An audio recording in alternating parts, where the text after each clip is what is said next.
আসসালামু আলাইকুম রহমতুল্লাহ। আহমেদু ওয়া নুসাল্লি আলা রাসূলিহিল কারীম। সবাই কেমন আছো? আচ্ছা, মাশাআল্লাহ। আমরা আজকে গুরুত্বপূর্ণ কয়েকটা কথা বলি, কেমন? লোকমান হাকিম, বলো কি নাম? কি নাম বলছি? লোকমান হাকিম। ইনি কোরআনে কারিমের একটা সূরা আছে, লোকমান, আসেনি? ওনার উপরে দুইটা বক্তব্য আছে। একটা হলো কেউ বলছেন উনি হইলেন নবী অথবা রাসূল, আর কেউ বলছেন যে না, উনি নবী না, কিন্তু অনেক বড় একজন হাকিম, বড় একজন আল্লাহওয়ালা মানুষ। তো লোকমান হাকিম রহমতুল্লাহি আলাইহি, বলো। অথবা লোকমান আলাইহিস সালামও বলতে পারি, নবী যদি হয়। তিনি তার সন্তানকে 10টা উপদেশ দিচ্ছেন। কোরআনে কারিমে উপদেশগুলা ছড়ানো ছিটানো আছে। এক নাম্বার, তিনি বলেছেন, হে বৎস, বৎস মানে ছেলে, আল্লাহর সাথে কাউকে শরীক করো না। কাউকে কি করিও না? বলো আল্লাহর সাথে কাউকে, বলো আল্লাহর সাথে কাউকে। কেন? ইন্না শিরকা লাযুলমুন, কারণ শিরিক, শরীক সবচেয়ে বড় জুলুম, সবচেয়ে বড়, বলো বড় জুলুম। সন্তানদেরকে আদর সোহাগ করে বুঝানো, ডাকা, ভালোবাসা বলা, কখনো আদরে, কখনো শাসনে, কখনো নরমে, কখনো গরমে। কথা কি বুঝে এসছে? হ্যাঁ। তাইলে প্রথম তিনি যে নসিহতটা করলেন যে আল্লাহর সাথে কাউকে কি না করা, বলো কি না করা, শরীক না করা। এই জন্য হাদিসে আছে যে ব্যক্তি ঘুমানোর সময় সূরা কাফিরুন পড়ে, কি পড়ে? কুল ইয়া আইয়ুহাল কাফিরুন, সেই ব্যক্তি বারিউম মিনাশ শিরক, সে শিরক থেকে মুক্ত হইয়া ঘুমায়। সুবহানাল্লাহ। কথা কি বুঝে এসছে? আল্লাহ তাআলা আমাদেরকে বুঝার তৌফিক দেন। আমিন। এক নাম্বার গেল। দুই নাম্বার হলো পিতামাতার সাথে সদাচরণ করা। কি বলেন, আপনি বলেন। সদাচরণ মানে 500 টাকা লাগবে। কি আচরণ?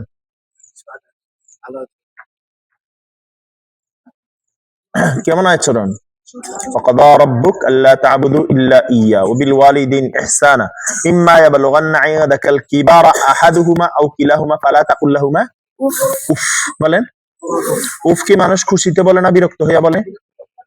মানে মাতা পিতার সামনে তুমি এমন কোন আচরণ করতে পারবা না যে আচরণের কারণে মাতা পিতা বিরক্ত হইয়া, অসহ্য হইয়া, কষ্ট পাইয়া উফ বলে। উফ উফ কি বলে? কি বলছে এই কথাটা? সবাই মুখে মনোযোগ দাও। না মায়ের সাথে না বাপের সাথে? উফ, পোলাটা বিরক্ত বানাই ফেললো রে, উফ কষ্ট পাইতেছি রে, উফ পোলাটারে জন্ম দিয়ে তো ক্ষতি করলাম, উফ পোলাটা আমার কষ্ট দিতেছে। এই শব্দগুলো যেন মা থেকে না বাইরে, জীবন ধ্বংস হয়ে যাবে। সাবধান, আমি বলতেছি সাবধান। ওয়ালা তাকুল্লাহুমা, এটা আমার কথা না, কোরআনের কথা। আল্লাহ বলেছেন কোন অবস্থায়, এই খুব সাবধান, কোন অবস্থায় মাতা পিতা যেন তোমার উপরে বিরক্ত হইয়া কি না বলে, উফ না বলে। কি না বলে? উফ না বলে। বলো কি না বলে? উফ না বলে। এবং তুমিও তোমার মাতা পিতার কথায়, আচরণে উফ মাতা পিতার সামনে বলবা না, মাতা পিতার সামনে বলবা না। খুব খেয়াল রাখবে। তাইলে মাতা পিতার সাথে কি করা? সদাচরণ করা। হাদিসে আছে রাযার রাব্বি ফি রাযাল ওয়ালিদাইন, আল্লাহ সন্তুষ্ট কখন হয়? মাতা পিতা সন্তুষ্ট যখন হয়। বলো আল্লাহ সন্তুষ্ট কখন হয়? তাহলে আল্লাহকে সন্তুষ্ট করার মাধ্যম কি? ওয়া সাখাতার রাব্বি ফি সাখাতিল ওয়ালিদাইন, আল্লাহ অসন্তুষ্ট হয় কখন? মাতা পিতা অসন্তুষ্ট হয় যখন। বলো আল্লাহ অসন্তুষ্ট হয় কখন? তাহলে আল্লাহকে সন্তুষ্ট রাখার মাধ্যম কি? আল্লাহকে নারাজি করে জাহান্নামে যাওয়ার মাধ্যম কি? তাহলে আমরা মাতা পিতাকে আজকে থেকে কি দিব না? কষ্ট ইনশাআল্লাহ। তারাও আমাদের কারণে কষ্ট পাবে। 2 নম্বর গেল। 3 নম্বর, অন্যায় অপরাধ থেকে বিরত থাকা। বলো অন্যায় অপরাধ থেকে, কাউকে কটু কথা বলা থেকে, কাউকে আঘাত করা থেকে, কাউকে সিমটি খামসি দেওয়া থেকে, কাউকে বাঁকা চোখে গাল ভাঙানো থেকে, খারাপ করা। এই সবচেয়ে গুরুত্বপূর্ণ একটা কথা বলি, যাদের মেধা বেশি, ভালো, অনেক ছাত্র আছে দুর্বল, অমনোযোগী, অথবা সে পড়া পারে না, তো যারা মেধাওয়ালা এরা এদেরকে খোঁচা দেয়, এদেরকে ক্রিটিসাইজ করে, এদেরকে ছোট করে। মনে রাখবা, অনেক ভালো ভালো ছাত্র নষ্ট হয়ে যায়, ক্ষতি হয়ে যায়, ধ্বংস হয়ে যায় দুর্বল ছাত্রগুলাকে আঘাত করার জন্য। বলো দুর্বল ছাত্রগুলা কি করার জন্য? মনে করো তুমি সবল, 3 তলায় উঠতেছো, তোমার পিছনে একজন দুর্বল উঠতেছে, তার হাতে একটা লাঠি, অথবা সে উঠতে কষ্ট হইতেছে, তোমার দায়িত্ব কি? লাঠি মারি নিচে ফেলে দেওয়া? কি দায়িত্ব তোমার? তারা ধরে ধরে কি করা? উঠাই দেওয়া। ওই যে আমাদের এনাম ভাই অসুস্থ, যার জন্য আমরা বললাম তোমাদেরকে, আমি তো ওনারে লিখি, ভাই কি চিন্তা করেন, আপনি বল করবেন, আমি ক্রিকেট খেলবো, আমরা আবার ক্রিকেট মাঠে একসাথে খেলবো। তাকে উৎসাহ দেওয়া, হ্যাঁ ভাই পারবা, তুমি পারবা না কেন? সবাই পারলে তুমি পারবো না, পারিব না এই কথাটি বলিও না, আর একেবারে না পারিলে দেখো শতবার। তুমি উৎসাহ দিবা, কি জিজ্ঞেস করবা কেন? মেধা কি তোমার দেওয়া না আল্লাহর দেওয়া? মাথা কি তোমার দেওয়া না তোমার আব্বার দেওয়া? তো এটা নিয়ে বাহাদুরি কি আছে? দুর্বলকে আমি ধরে ধরে কি করব? শিখাবো। বলো, দুর্বলকে ধরে ধরে কি করব? শিখাবো, বুঝাই দিও, ভাই তুমি পড়া দাও, তোমার প্রতিদিন দাঁড়াই থাকো আমার কাছে খারাপ লাগে, তুমি পড়া দাও, তুমি হুজুর বকা খাও আমার কাছে খারাপ লাগে, তুমি পিছিয়ে যাইতেছো, আমরা একসাথে হাফেজ হবো, আমি চাই তুমি আমার আগে হাফেজ হয়ে যাও, এভাবে উৎসাহ দিবা। ঠিক আছে না ইনশাআল্লাহ? আল্লাহ আমারে বুঝার তৌফিক দেন। 3 নাম্বার, নামাজ কায়েম করা। বলো, নামাজ নিজেও নামাজ পড়বো, আব্বা আম্মারও নামাজের কথা বলবো ইনশাআল্লাহ। বলো। আচ্ছা বলো, সে তোমার আব্বা তোমার 60 টাকা দেয়, বিস্কিট টাকা দেয়, মজার টাকা দেয়, তো তোমার আব্বারে তুমি নামাজের কথা বলো না, লজ্জা না বিষয়টা?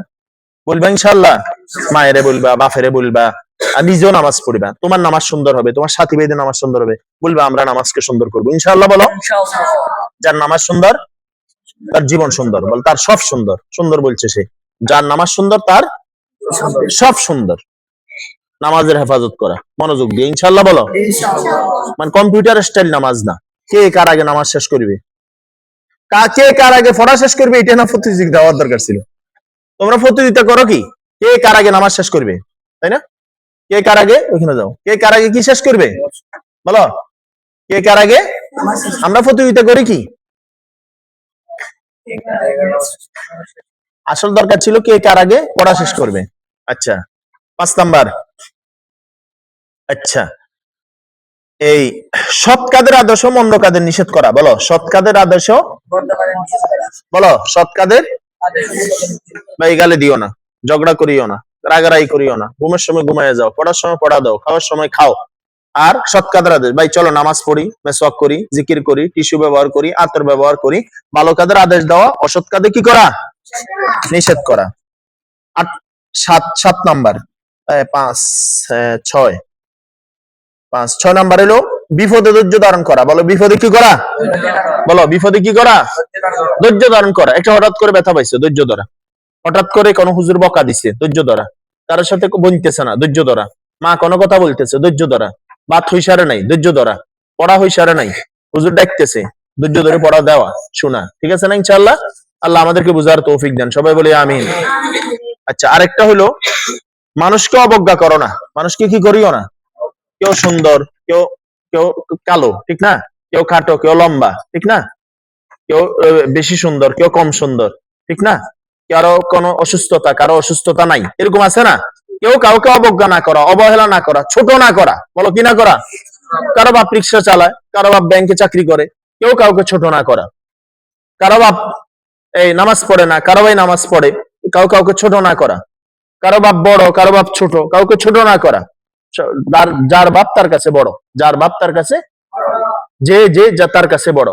সবার কাছে সবার মা সুন্দর, সবার মায়ের কাছে সবার সন্তান সুন্দর, সব শিক্ষকের কাছে তার ছাত্র সুন্দর, সব ছাত্রের কাছে তার শিক্ষক, ঠিক না? বলো, সবার কাছে আমরা সাথী ভাই, আমরা মিলে মিশে থাকবো ইনশাআল্লাহ। বলো ইনশাআল্লাহ। কেউ কাউকে আঘাত করবো না, কষ্ট দিব না। আচ্ছা, এরপরে অহংকার না করা। বলো, কি না করা? অহংকার কাকে বলে সংক্ষেপে বুঝো, নিজেকে বড় মনে করো, অন্যকে ছোট মনে করো, এটাকে অহংকার বলে। কি কইছি কও? নিজেকে, অন্যকে, এটাকে কি বলে? আমি পারি, আমি বড়, আমি সুন্দর, আমি বড়, আমার মেধা বেশি, আমি বড়, আমি সবসময় আগে সবক দিই, আমি বড়, আরেকজন ছোট না। অহংকারের উদাহরণ কি? আল্লামা তাকুস মানে চমৎকার একটা উদাহরণ দিছে। কি দিছে? অহংকারী যারা, এরা যখন পাহাড়ের উপরে কোনো একটা মানুষ দাঁড়ায়, তুমি যদি 20 তলা 50 তলার উপরে উঠো, নিচ তলায় একদম নিচে তাকালে বড় বড় মানুষগুলো ছোট দেখা যায় না? এ মনে করে যে আমি তো বড়। এখন নিচ থেকে যে উপরের দিকে তাকাইতেছে, তার কাছে কেমন মনে হইতেছে ওইটি মানুষটারে? যারা অহংকারী দেখায়, অহংকার করে, এরা মনে করে আমি বড়, আসলে না। যারা অহংকার দেখায়, যাদের সাথে অহংকার দেখায়, যারা কি দেখায়? অহংকার দেখায়, যাদের সাথে অহংকার যে দেখায় সে মনে করে আমি বড়, কিন্তু যাদের সাথে অহংকার দেখায় তারা মনে করে এই মানুষটা আসলে, বলো, ছোট। তাদের সাথে কি ছোট। আল্লাহ রাসূলকে এক সাহাবী দাওয়াত দিতে আসছে, সাল্লাল্লাহু আলাইহি ওয়াসাল্লাম বললেন না, ইয়া রাসূলুল্লাহ আপনার আমার বাসায় দাওয়াত। আমার বাসায় কি? তবে তরকারিগুলো বাসি। বাসি তরকারি বুঝুনি কি না, আগের নষ্ট না, বাসি মানে নষ্ট না, মানে আগের দিনের তরকারি নষ্ট তো নষ্টই, বাসি কেমনে নষ্ট হয় আবার? আল্লাহ রাসূল বলছেন চলো সমস্যা নেই, সুবহানাল্লাহ বলো। আল্লাহ রাসূল সাল্লাল্লাহু আলাইহি ওয়াসাল্লাম একদিন হাঁটতেছেন সাহাবায়ে কেরাম সহ, তো সামনে হাঁটতেছেন, তো পিছন থেকে জুতার আওয়াজ আসতেছে, তো জুতার আওয়াজ আসলে নেতা নেতা মনে হয় না? তুমি যখন সামনে হাঁটো, তোমার পিছনে 5-7 জন থাকে, নিজের কাছে একটু কেমন কেমন মনে হয় না? আল্লাহ রাসূল সাল্লাল্লাহু আলাইহি ওয়াসাল্লাম হঠাৎ করে পিছনে চলে আসলেন, সাহাবায়ে কেরামকে সামনে দিয়ে দিলেন। কই ইয়া রাসূল, আপনি পিছনে নেমে গেলেন? কই যে জুতার আওয়াজ আসতেছে, আমার কাছে কেমন কেমন অহংকার অহংকার আসতেছে মনে হইতেছে, এই জন্য অহংকারটাকে দমাই দিলাম। সুবহানাল্লাহ বলেন। আল্লাহ রাসূল সাল্লাল্লাহু আলাইহি ওয়াসাল্লাম তো অনেক সুন্দর ছিলেন। কেমন সুন্দর ছিলেন? রাসূলুল্লাহ সাল্লাল্লাহু আলাইহি ওয়াসাল্লাম যখন রাগ করতেন, বুখারী বর্ণনা আছে, আনার চিপলের রসগুলা যেমন লাল টকটকে হয়ে যায়, রাসূলের চেহারা এরকম লাল হয়ে যেত। সুবহানাল্লাহ। একদিন ঘুমাইছেন, চাটাই দাগ পড়ে গেছে, তখন ওমর রাদিয়াল্লাহু তাআলা বলেন, ইয়া রাসূলুল্লাহ, আপনি জান্নাত জাহান্নামের, আপনি হলেন, আপনার সুপারিশে মানুষ জান্নাতে যাবে, আপনি দুনিয়া পরকালের বাদশা, রাজা, নেতা, আপনি দুই জাহানের সর্দার, আপনি হলেন, আপনার বললে তো আমরা তোশক কম্বল দিয়ে দিতে পারি। কয় না, কোনো সমস্যা নাই, দুনিয়া এটা কোন রকম চলে যায়। সুবহানাল্লাহ। কিনা দেখানো, আল্লাহ রাসূল বলছেন, আনা সাইয়্যিদুল আদম লা ফাখরা, আমি না আদম সন্তানের শ্রেষ্ঠ সন্তান, আমি আদমের কি শ্রেষ্ঠ সন্তান, কিন্তু আমার ভিতরে কোনো অহংকার নাই। সুবহানাল্লাহ বলো। কোনো অহংকার কেমন? আরে শুনো না, আশ্চর্য কথা শুনবা। সাহাবায়ে কেরাম বলতেন যে, রাসূলকে দেখলে বলতেন যে, ওই যে আমাদের বন্ধু আসতেছে। সুবহানাল্লাহ বললেন না? কে আসতেছে? বন্ধু আসতেছে। বন্ধুকে মানুষ ভয় পায় না সাহস পায়? খুশি হয় না কষ্ট পায়? তোমরা হুজুর দেখলে খুশি হয়ে যাবা, বড় হুজুর আসতেছে, আমাদের বন্ধু। আমাদের বন্ধু মানে কি গলায় দড়ি দড়ি হাঁটার বন্ধু না, উনি আমাদের পড়া দেখেন, উনি আমাদেরকে ভালো শিখান, উনি চান আমাদের জন্য দোয়া করেন, আমাদের শিক্ষক আমাদেরকে মহব্বত করেন, আমার আব্বা আমার বন্ধু, আমার মা আমার বন্ধু, আমার ভাই আমার বন্ধু, আমার সহপাঠী আমার বন্ধু, এর সাথে আমি মিলেমিশে থাকবো। ঠিক আছে না ইনশাআল্লাহ? আচ্ছা, এরপরে বিনয়ী হওয়া। কি হওয়া? নিজেকে ছোট করে দেওয়া। বলো, নিজেকে কি করা? আল্লাহ রাসূল বলছেন, মান তাওয়াযা লিল্লাহ রাফাহুল্লাহ, যে না নিজেকে আল্লাহর জন্য ছোট করে দেয়, আল্লাহ তারে বড় বানায়। নিজেকে কি করে দেয়? মিটা দো আপনি হস্তি কো আগর কুছ মর্তবা চাহো, নিজেকে নিজে মিটাই দাও। বুঝলেন না কথা? চিনি যখন পানির সাথে মিশে যায়, তখন চিনি এই পানিটার নাম শরবত হয়ে যায়, তাই না? ঠিক কিনা বলো? নিজেকে মিটাই দেওয়া, একদম লবণের মতো হয়ে যাওয়া, পরিমাপ মতো নিজেকে মিটাই দেওয়া। লবণ যেমন রন্ধ্রে রন্ধ্রে পৌঁছে গিয়ে তরকারি স্বাদ বাড়াই দে, তুমি নমনীয়ত করো। মান তাওয়াযা লিল্লাহ রাফা। এখানে একটা সূত্র মনে রাখো, যে অহংকার দেখায়, কি কইছি কো, তার সাথে অহংকার দেখানো নম্রতা। কি কইছি কো, যে অহংকার দেখায় কি, তার সাথে অহংকার দেখানো কি। এখানে যাই তোমার একজন অহংকার দেখাইয়া কইতেছে, ফামিল লইছে, তুমিও তার সাথে জিহুদুর নম করার সুযোগ নেই, তার সাথে অহংকার দেখানো হইল নম্রতা, ভদ্রতা। তোমার কেউ গালি দিতেছে, তুমি তার সালাম দিবা, শুধু চুমু দিবা, এটা না। অহংকারের সাথে অহংকার দেখানোই কি নম্রতা। আরেকটা, আওয়াজ ছোট করে কথা বলা। কি বলো? কথার কথা বলছে না, ফড়ার কথা বলছি? ওইটা আলিফে করছে ফড়ার। ভাগ্য ভালো যদি আমি এই কথাটা এরকম হইতো যে আওয়াজ ছোট করে পড়া, তখন তোমরা ফতোয়া দিতে যে হুজুর এই জন্য তো আমরা আসতে পড়ি। তোমাদের কথার আওয়াজ বেশি না ফড়ার আওয়াজ বেশি? তাহলে এখন থেকে কথার আওয়াজ হবে কি ছোট ছোট, আর পড়ার আওয়াজ হবে বড়, ইনশাআল্লাহ বলো।